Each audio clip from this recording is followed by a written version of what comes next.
7:33. Spartacus on the morning breakdown on Commander's Open Line. With me, 35th Fighter Wing Leadership, Colonel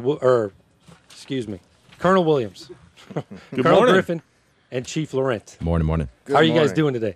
Doing well.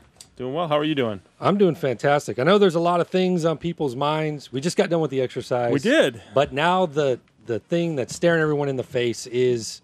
The weekend. Yes. Okay, we'll start with that. Actually, there's, what's staring somebody in the face is they're a day older today. And I'm going to get fired over this one, aren't I? You didn't need to jump in there and help me out. I heard that. I did hear that. Somebody's a day older today, so. It's your birthday, Mike. Belated happy birthday to Colonel Williams. Happy birthday. Actually, you guys don't understand. I actually decided not to get older this year. Is that what it is? I'm protesting age. So thank you we very can do much. that. You saw how it happened. Yeah, You saw what happened to me, and you said I'm not going there. I've been trying that. We'll start a petition. We'll pass it around and get it on base. Actually, what I really want to do, first of all, is talk about the ORE. Great job for the folks, for a lot of folks. That was the first exercise. For me, it was my first exercise sitting in the CAT and in the command post. So I really appreciate the effort everybody put forward. And I will tell you the two things, again, coming from a base that did exercises quite a bit, this was very good to see. It was a nice pace for us. It was obviously not probably with the folks who went through the ORI. It was. You okay over there, Mike? On the mic. For the folks that went through the ORI, it was probably a little slower pace, but I think it was absolutely appropriate for us. It let us work on our communication skills up and down the chain. I will tell you, it was a great first step. The keys to any kind of exercise is communication, and I call it participation. And when I say participation, it's basically actively playing a role that you're supposed to play in that exercise and having a realistic attitude and then obviously a sense of urgency. But I'm a firm believer that the slower, the more deliberate you are with a deliberate, slow pace, the faster we actually execute the mission. So I thought it was a great job. I'm very, very happy. I am not aware of any safety issues we had during the exercise. Anybody help me out? None that I know. Not that I was aware of, except for Chief had a tough time getting up and down the stairs of the command post with the booties on. Was it 3 times you fell? 3 or 4 times he stumbled going up and down the stairs. I think he was chewing gum at the same time, so it was a little challenging for him. Are you protesting age too there, Chief? I'm beyond protesting age. So age is protesting me. Great job, though. I thought it went very, very well. So how was the night shift, I thought I'm trying to get my time zone right. Oh, it's 7:30 at night or 7:30 in the morning. I'm still trying to figure the time zone right now. But it was a good exercise. I thought it was a very opportunity to do I think the series acronym is Combat Employment and Readiness Exercise, but I think we've done very well from responding to different types of attacks and scenarios. I'm sorry for the community out there if you heard a little bit of giant voice and noise going on, but I think our training done very well, sir. I think it was a very well opportunity. Yeah, and I do appreciate everybody's bearing with us on those. Those are absolutely critical to us maintaining readiness, and so I appreciate the sacrifices for those that were inconvenienced by the giant voice, but it certainly does help us stay ready to execute our mission here. So after the ORE, so here we go. A couple things, and obviously it's on everybody's mind. We've got, let's see, we have the curfew policy. U.S. Forces Japan, still curfew policy in effect as we go forward. So a lot of questions that folks have had on that, and I'll cover a little bit of that. But since then, we've also had the buddy policy, and we've added to that the alcohol policy. So let me first, without going into, I could sit here and read every single one of these policies. They're out there. The bottom line is the one that's the newest is the alcohol policy, and I'll kind of give you the general gist of that. You've got an alcohol restriction from 9 o'clock at night, 2100, until 8 o'clock in the morning, 0800.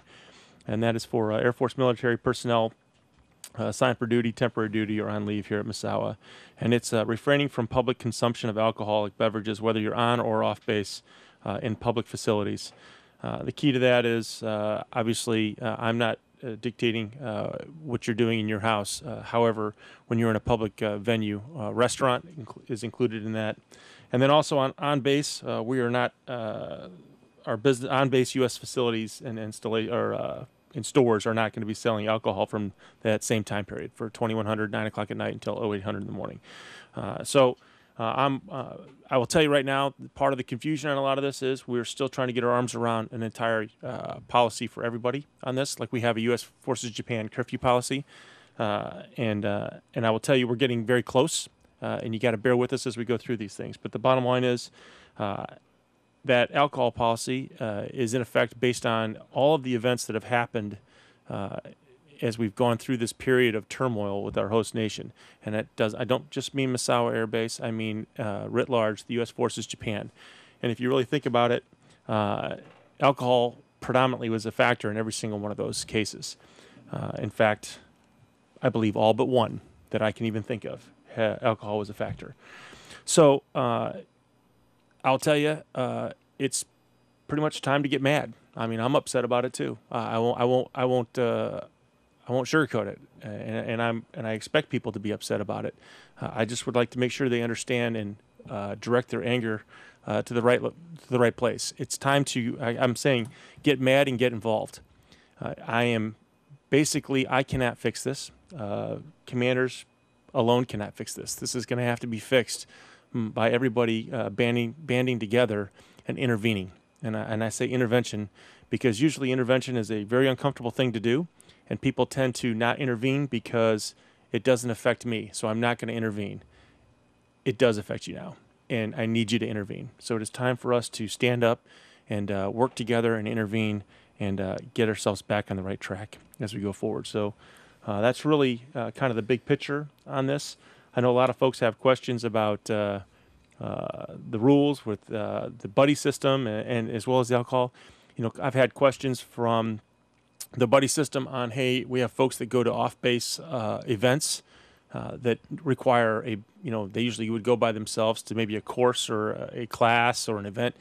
The buddy system can be waived. It's waiverable by a 04 commander and above. So it's very easy. If you're going to every week I go to a Taekwondo class off base, you get a approval from your commander. And the bottom line is all that is so the commanders are understanding and aware of the folks that they have that are off base during those hours or during by themselves during the buddy hours. So if you take a look at that, it is waiverable, so it can be done. I just need folks to communicate with their commanders. And I think, Mike, is there anything else on that piece that I'm missing?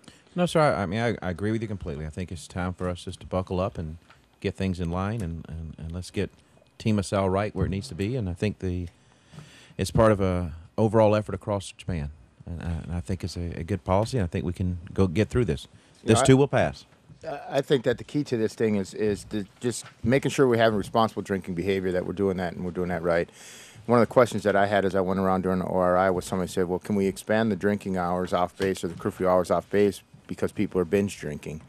And my response back to that was no. Tell your friend not to binge drink or stop binge drinking. This is the time to drink responsibly, not to find ways around this and look at the system and say, okay, we've got no public consumption between 9 and 8.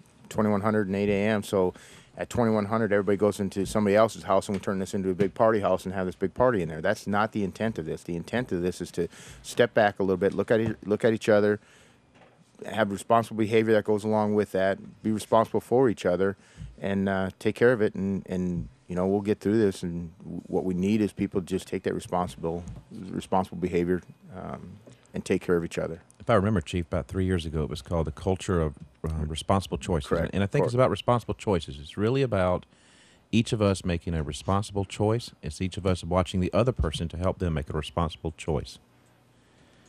Well, the other question I keep getting is, hey, we have New Year's coming around the corner. What's going to be the plan for New Year's?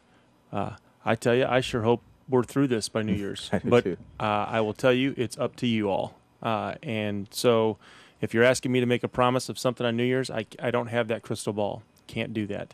But I will tell you it is certainly within our power to have this thing rescinded as soon as we can. And that's the ones that I have control over. That I need to be crystal clear about that. The ones that I have control over. So I will tell you, I just want folks to understand the intent of this. And I think, Chief, you were talking about it. The key on the intent is you have to understand the image that we are portraying when we have incidences that happen off base. It does not shed very favorable light on the U.S. service members, and it's time for us to, get that light shined back onto the folks that are doing all the great things. And most of the time, when we're doing great things, it is during daylight hours. Let's be honest. When we have great relationships and we're doing volunteer work for folks, it is not the late night hours that we are talking about, and it certainly usually isn't in the bars are places that we're consuming excessive amounts of alcohol. That's not where those relationships are being built. I understand completely the dinners and the things like that. I'm just trying to get you to understand the intent of this, and that is to help shed light back onto the good things that we are doing with our host nation, as opposed to these very few but very public and very damaging incidences that we have happening right now. You know, I've heard a lot of people, or not heard, I guess I've read a lot of people as I watch Facebook, and I've been watching Facebook quite a bit recently about this, and a lot of comments about, well, we can't control everybody. And I guess one of the messages I put out there was, we're not trying to ask you to control everybody. You know, Colonel Williams is responsible for the 3,000 airmen that are assigned to this wing, and the rest of the folks assigned to this base. He's responsible for those. Most people out there are only responsible for a small group of people, 2 or 3 people that they work for, them, and then maybe their families and some others that are close friends. So, you know, a dozen or so max. Those are the ones that we want you to impact and have influence on. Those are the ones we want to make sure that you know them well enough to know what they're doing off base, what they're doing on base, and the behavior that they have and the things that they're doing, the choices. And if they're pushing themselves up to that line every time but not getting caught, those are the ones I'm worried about. The ones that we catch, we're going to take care of those. We'll deal with those. Excuse me. So the ones that we're not catching right now, the ones that are pushing that line limit and trying to get all the way up to that line, we need them to be pulled back off of that line, as far away from that line as they can be right now, and continue to do that so that they're responsible drinkers, they're behaving responsibly, and we're not having to deal with this again in the future. And that influence is, again, at the small unit level, or the small piece level, just, you know, with those 5 or 6 people or maybe a dozen people that you work closely with, and get to know them well enough to be able to influence them. So get mad, get very involved, mad, and intervene. I'm sorry. Nope, go ahead. One of the things, if it continues, more restrictions are going to be applied. Is that? I mean, that's the assumption, right? Well, I am open to better ideas. Let's just say that. Actually, this is probably a good time for me to make one other comment. As the wing commander, I would like to be solving your problems, not responding to the problems that have been created. I am spending an inordinate amount of time dealing with this issue when it comes to press, the host nation, as well as U.S. military leadership, and rightly so. And rightly so. I'm not complaining about that, but I'm simply saying I do believe folks would rather have me solving other problems for this wing and for this base, and I adamantly would like to do that as well. So, and it's not just me. You look at every leadership position here. Captain Rodman obviously is doing it on the Navy side, and you've got 7th Fleet, you got 5th Air Force, U.S. Forces Japan. All of the senior leaders in U.S. Forces Japan are spending an inordinate amount of time on this problem. We want to get back to focusing on the mission. We really do. And so to say that we are, enjoying this is absolutely an incorrect statement. This is very, very difficult to deal with, and we would love for the assistance and the help of the folks to help us get through this and correct this problem. And so I couldn't speculate on where we would go if we continue to have issues. But I can assure you that when we do have issues, there will be swift and appropriate disciplinary actions taken. So, and we need everybody, again, I'm convinced it's time to get mad and get involved and help us intervene and get this thing fixed. All right. Well, and on that, sir, did you want to talk about the commander's call that you had? Do you want to go over that? Or do you want to? I tell you what, I can. Let me give one bit of good news on the commander's call, and then we'll probably come back from the break, and I'll talk a bunch more on it because it'll probably go a little bit longer. But just so everybody's aware, I did go to the Chief of Staff of the Air Force, had all wing commanders. Every single wing commander in the United States Air Force met with the Chief of Staff of the Air Force last week. So I'll give you a little bit of that. The one tidbit that I know everybody's already heard about, but I wasn't too worried about passing the news because we had already agreed that we weren't going to be wearing blues on Monday starting in December. But there is no more Blues Monday direction. However, each organization, if you were, for instance, working on the Air Force staff at the Pentagon, you'd still be wearing blues. That is the uniform of the day there. So, but there is no more Blues Monday, okay? So I know that's a lot of good news for a lot of folks. I'll tell you, I wouldn't get rid of your blues because they're still to be worn at various functions.